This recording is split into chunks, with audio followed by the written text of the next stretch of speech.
Welcome to my Aenomaly Switchgrade review. As you're watching this, the competition is now live on my website.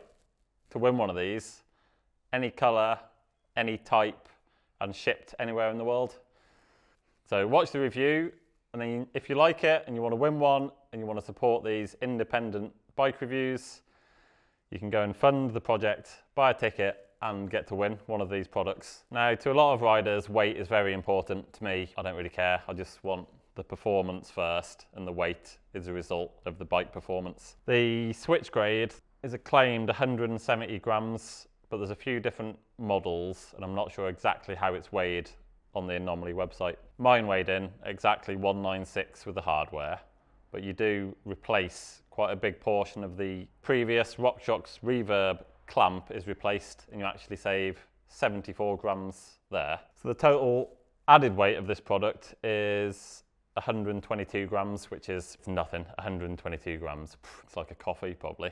Price, so I paid £195 for one of these, including shipping. Plus, then I had to pay import duty and VAT, which is about another £50 into the UK. So £250. You can work out the price for yourself in euros or dollars or yen. So yeah, about 250 quid. The other important numbers about this bike is the stack height. Switchgrade can add between 5 and 15 millimeters of stack height, depending on which unit you have to buy to fit your dropper post. I'm not sure what this one is, but I've got plenty of dropper post available. So if I add 15 millimeters of stack height, it's not a problem because I can drop the saddle. If you're a rider whose saddle is already slammed down and maybe you're trying to get it lower or you're on the limit, you want to check the stack height for your specific post and your specific Aenomaly unit to fit that post to get the correct height. What is it? The Switchgrade is a machined block of alloy which clamps to your seat post, and with a little press of a lever allows you to change the angle of the saddle for trail riding, climbing, or descending. Why would you want it? Depending on the type of riding you're doing, adjusting your seat angle may help. There's three main types of seat angle you might need. The first type of riding, XC, trail, road riding. In this case, you want your saddle to be flat, so you're spending most of the time riding along the flat. The flat seat angle is going to suit you the best, and then start with it flat and you can adjust it slightly for comfort. The second type of riding that you would set your saddle at a specific angle for would be downhill riding. In this case, you're only riding downhill in a bike park or shuttling, and all the uphill is done with some kind of lift transport to the top. In this case, you want the saddle tilted backwards for two reasons. Firstly, tilting the saddle back gets the back of the saddle out of your way, out of the way of your legs when you're moving around, and stops you maybe hitting the back of the saddle or prevents you from hitting the back of the saddle. And don't get me started on stupid, sharp, plastic edged saddles, which can also injure you for no reason. If you have the saddle set forward for climbing and you're trying to descend, the back of the saddle could be too high and could be getting in your way, banging around your groin, your legs, your thighs. So tilt it back, gets it out of the way. The second reason to have your saddle tilted back for descending is to stop you sliding forwards. So now you're riding down a hill, your saddle's pointing too far forwards and you want to sit down, you're going to slide forwards off the saddle or have the feeling of sliding forwards. So in this situation, we're now going downhill. This is the middle setting, and you can see the back of the saddle is a bit high and it could be getting away, banging around your legs. And if you sit down, you might be sliding off the front again. If you've had your saddle set in enduro climbing mode like this, it makes this situation worse. Now you've really got the saddle up around while you're trying to ride and go over bumps and jumps and obstacles. So put it back into the downhill position, and now it's nearly flat for downhill. So if you sit down going downhill on a long fire road or to readjust your feet, sorted, easy, no problems. So this is the trail XC flat riding scenario.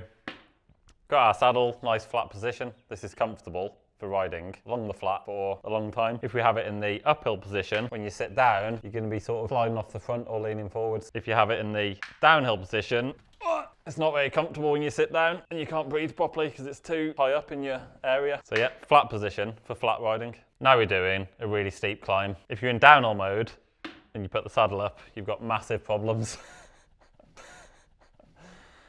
in your nether regions. If you go into the middle setting, It's better, but it's still not ideal. You would not want to sit on there for an hour doing a big climb. Climbing mode, and then we've got a comfortable, flat sitting position. Perfect. And you can sit there, climbing for an hour up a really steep hill, no problems. Super comfortable, easy. Third type of riding, enduro mountain bike riding. Enduro riding, you spend most of your time sat in the saddle climbing, let's say 1 hour climb for a 5-minute downhill sort of average. Depending on where you live, the climbs can be steep and continuous, and the descents can be very steep and very technical, worse than downhill tracks in many cases. Let's think along the lines of riding single tracks in the Alps, in Chamonix, in Morzine, riding Squamish and Pemberton in British Columbia, or the off-piste stuff, or the out-of-the-park stuff in Whistler. Queenstown, South Wales, Liguria, all these places, really steep, long uphills, steep technical downhills. In this case, the previous settings that we talked about aren't going to work for all of those types of riding. So if this is the kind of riding you do, and in one ride you're looking for all types of saddle position, enter the Switchgrade, the solution we've been waiting for, maybe. So the Aenomaly Switchgrade, I ordered a couple of these from Canada. No problems on the website, easy to use, easy to choose the right thing. You get all the order updates, the invoice, absolutely no problems, easy peasy. Turns up in this nice cardboard box, and they do, oh, got a hole in my tea bag. The bolts come in this tea bag. They're trying to avoid using plastic, and all the packaging is recyclable. And I've seen Aenomaly making a bit of a deal of this. This is great. We want better packaging, but I've got a problem. Oh, the sticker is still plastic, but I think we'll let them off for that, because if we're really worried about the plastic use, we should question how this block of aluminium was made into a block of alloy in this shape and then got to me via an aeroplane to Italy. So yeah, packaging great, simple, comes with the tea bag with your bolts in. There's a few different sized bolts to adjust for different angles and your specific setup and post. And yeah, the unit looks great, simple, looks well made, assembled nicely. There's a few different colours to choose from, black, silver, gold. And yeah, dead easy to fit also. Installation, the instructions, very easy to work out. There's also videos on Aenomaly's site you can check out. The first time it took me about 15 minutes, and I was reading the instructions, checking everything was correct, double checking the bolt length, all that kind of thing. If I did it again now with the same post and the same saddle, I could do it in less than 5 minutes, easy. Easy installation job. The seat clamp system is nearly perfect. I've only seen this type of clamp on Shimano Pro posts in the past, but I'm sure other brands have similar. So in this case, you undo the 4mm bolt on the side of the clamp, and both sides of the clamp extend outwards, open it out, drop your saddle in easily, tighten up the 4mm bolt, slides back and it clamps the rails. You don't have to change any awkward plates or bolts don't fall out. Super simple, open, stick it in, tighten it back up, except it's almost perfect because the head of the unit itself is slightly too wide for these saddle rails, so I actually had to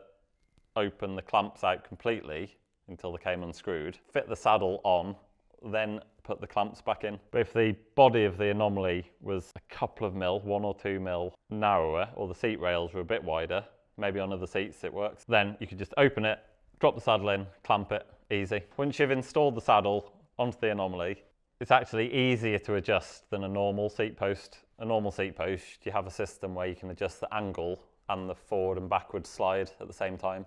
In this case, the Aenomaly unit itself is used to control the backwards and forwards position of the saddle, and the existing part of the seat clamp, which the Aenomaly is bolted to, is used to adjust the angle. So you can actually independently adjust back and forwards and the angle, which makes it easier and simpler and less faff, less fiddly things and bolts to hold in place and bolt up at the same time. So yeah, that makes it easier. That's positive. Aenomaly suggests you start with the saddle in the middle position, with the bike on flat ground and the fladdle sat. The fladdle sat. The fladdle sat and the saddle flat. Completely agree with this. I think you should start with it flat, ride it around, and then maybe adjust it slightly for comfort. And then your downhill and uphill angles are a result of your starting position. You can't independently adjust the angle for climbing and the angle for descending. So once you set your saddle angle for the flat riding, then you can simply change the angle by pressing the lever, tilt it forwards to climb, press it, tilt it back to descend. Super easy, nice solid clicks between settings. You can't really get it wrong. Very simple, well engineered. I like it. On the trail, the Switchgrade does exactly what it's supposed to do. Top marks, no complaints. It does what it's meant to do. I did find I was mostly using 2 out of the 3 positions for the riding I was doing.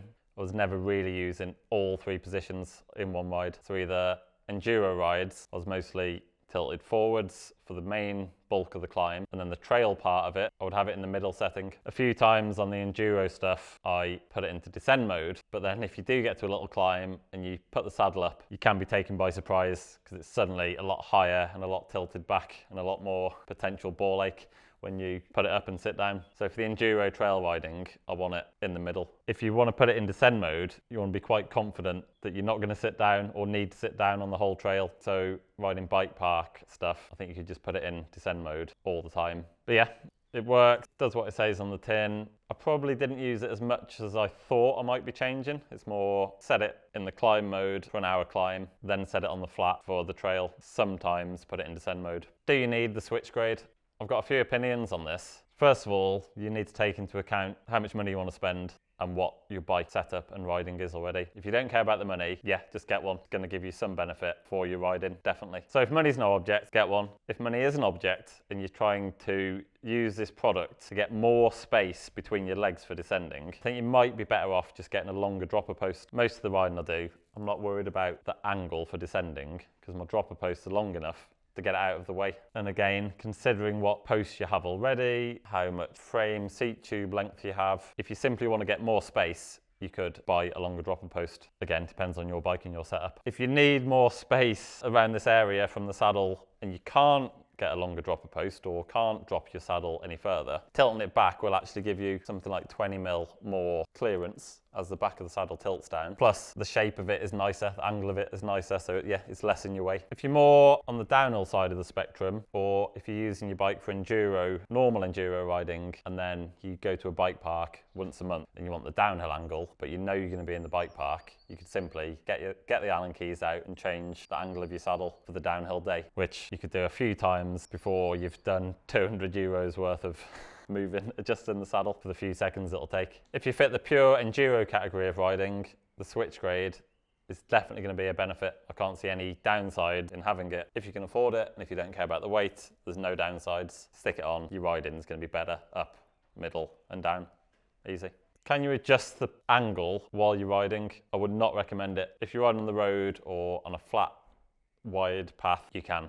If you're on any kind of trail where there's things to be aware of, or bumps or trees, I wouldn't bother. You can do it, and I have done it, but it is just a bit awkward and takes too long to find the lever, press it, tilt it forward or backwards, get your hand back on the bar before the next corner. You can't do it the same way you can drop your saddle with a dropper post and the lever. It just takes a little bit longer. So yeah, not recommended changing it on the trail. It is possible, but I'm gonna say no, try not to do that. You might fall off. Conclusion. The Aenomaly Switchgrade is a great piece of kit. It's well made, solid, easy to use, does what it says it's going to do, well packaged, well finished. Price, I think, is fair for what it is. Made in Canada, no complaints there. Great piece of kit. It definitely helps in a lot of riding situations, although I'm not desperate to have it on my bike all the time, even though it helps. On this bike, I've only got a 160mm drop, so it's a nice benefit to get a bit more drop and to have the different options.